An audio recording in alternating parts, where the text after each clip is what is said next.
Masuk pada tema 3B, subtema 1, pembelajaran 3 dan 4. Kalau kemarin sudah dengan Ibu Narni, Ibu Tasya, nah hari ini belajar bersama Pak Sigit. Selamat belajar, semoga kalian selalu siap dan bersemangat.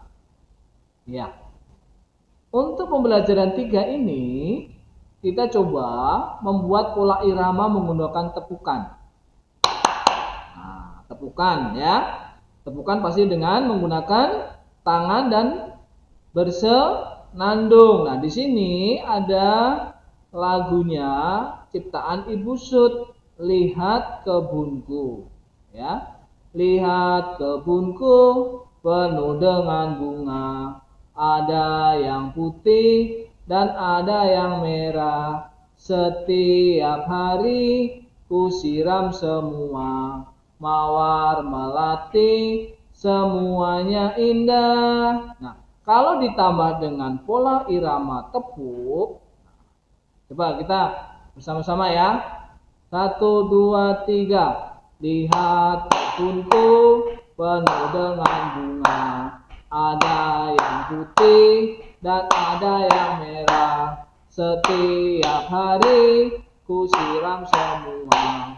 Mawar melati semuanya indah. Nah, kira-kira seperti itu nak contohnya. Nanti kalian bersama keluarga di rumah, bapak atau ibu mencoba variasi tepukan, ya. Oke, pasti bisa, ya. Lagunya cuma sederhana, pasti kalian bisa semua, ya. Bapak tunggu ya, nanti berlatih dengan keluarga di rumah. Nah, kita lanjutkan kembali. Oke, nah di bukumu itu dalam Ayo Membaca itu tentang khasiat bunga mengkudu pada halaman 13 sampai 15. Coba kita baca dengan seksama. Ya. Oke. Nah, kemudian kalau sudah dibaca, tolong apa pesan dalam dongeng yang kamu baca. Kemudian tuliskan pada kotak di bukumu di halaman 15. Ya. Oke. Nah, di sini Bapak kasih beri contoh satu.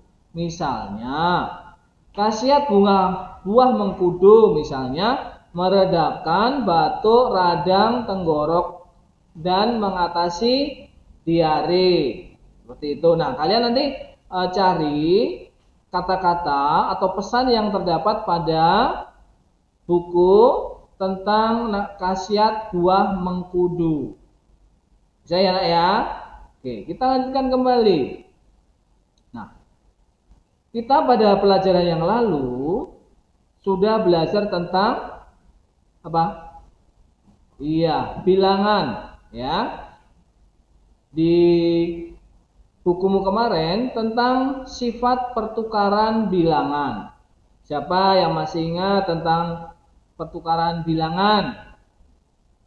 Oke, bahwa sifat pertukaran pada penjumlahan bahwa hasilnya tetap sama walaupun kedua bilangan itu ditukar. Ya, masih ingat ya? Misalnya di sini 480 dan 515. Nah, hasil penjumlahan kedua ini adalah sama. Walau misalnya 515 ditambah 480 seperti itu, ya. Tetap mempunyai hasil yang sama walaupun angka penjumlahnya ditukar. Seperti itu ya nak ya. Nanti di halaman berikutnya kita belajar tentang latihan-latihannya, ya. Nah, misalnya di sini contoh di bukumu halaman 16. Di sini ada dua contoh tentang pertukaran bilangan, ya. Coba kamu perhatikan, ya. Di sini hasilnya sama, tetapi dua bilangan yang sebagai penjumlah itu bertukar. Seperti itu. Ya, paham ya? Nah, bahwa hasil sama, kemudian yang dibedakan hanya tempatnya. Misalnya 480 ditambah 515 sama dengan 515 ditambah 480. Seperti itu nak ya. Coba nanti yang berikutnya kamu amati dengan sungguh bentuk-bentuk pertukaran tersebut. Ya. Oke, kita lanjutkan kembali.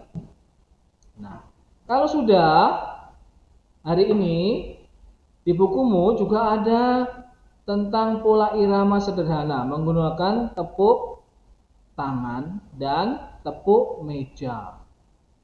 Ya. Nah, coba perhatikan lagu berikut ini dan lihatlah syair-syairnya. Ya, siapa sudah mengenal lagu Bungaku ciptaan A.T. Mahmud? Oke, nanti Bapak beri contoh ya. Oke. Nah, nanti kalian menggunakan tepuk tangan dan tepuk meja. Tapi tepuk mejanya nggak usah keras-keras, ya. Tetapi dengan irama yang benar, ya, sesuai dengan iramanya di sini. Di sini tertulis berapa nak? 3/4. Oke, nanti Bapak kasih contoh lagunya, kemudian nanti kalian belajar menggunakan pola irama dengan tepukan tangan. Ya nak ya? Oke, nanti kalian lihat pada contoh Bapak berikut ini tentang lagu Bungaku. Ya. 1, 2, 3, bungaku berkembang, semerbak baunya, sangat indah rupanya. 1, 2, 3, datang si rama-rama, hingga di bungaku untuk meminta madu.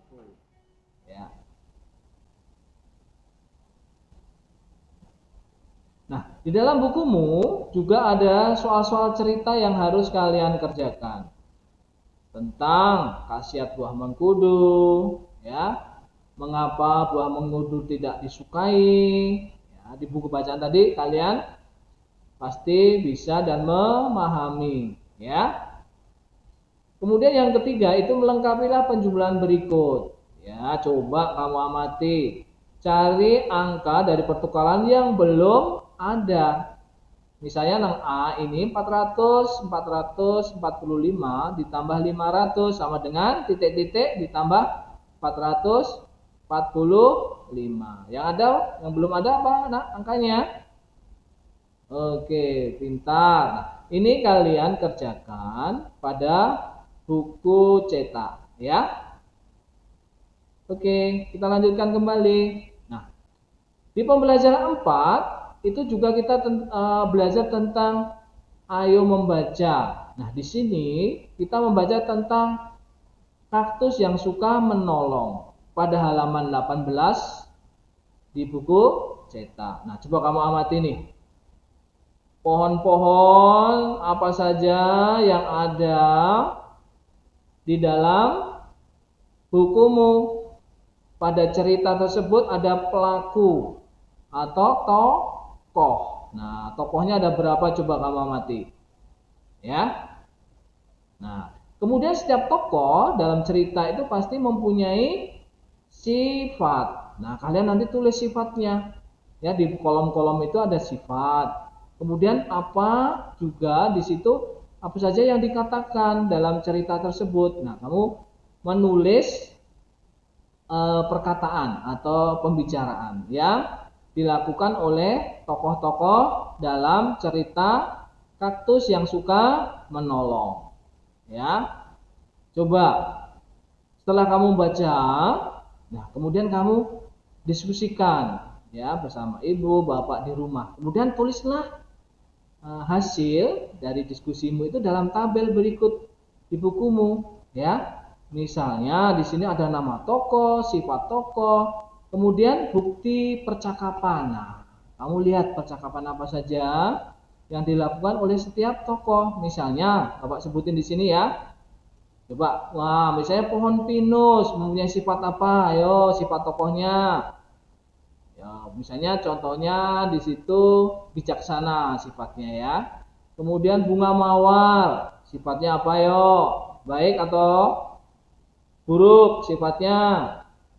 Oke, pintar. Nanti kalian tulis ya di sini di buku tabelmu ya. Bapak bantu dengan menuliskan nama-nama tokoh.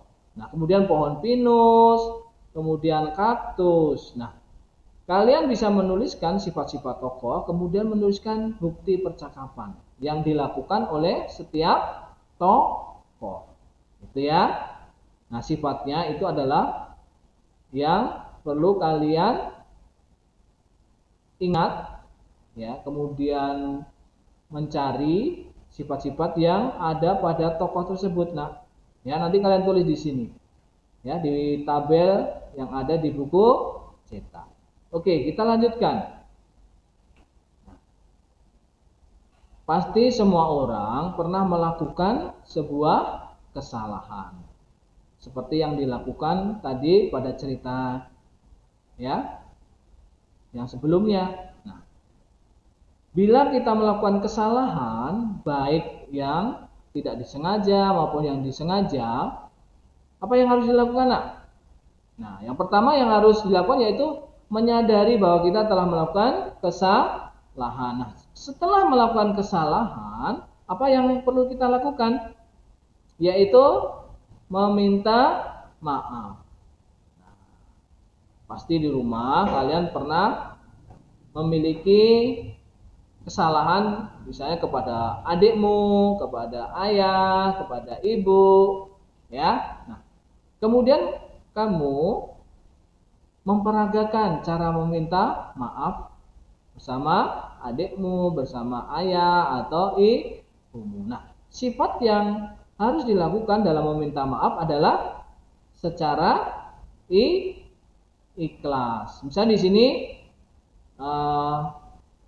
yang dilakukan dalam gambar tanpa sengaja, ya, anak itu memecahkan vas bunga. Nah, karena dia sudah melakukan kesalahan, maka yang dilakukan yaitu meminta maaf. Ibu, mintakan aku telah memecahkan vas bunga. Aku tidak sengaja, Bu. Berarti dilakukan dengan ikhlas dan jujur. Oke, kita lanjutkan lagi. Nah, kemudian di halaman 23, di situ ada ayo berlatih. Coba kamu baca kembali. Ya, kemudian kamu isi sifat apa saja ya yang dipunyai oleh tokoh-tokoh pada cerita kaktus yang suka menolong.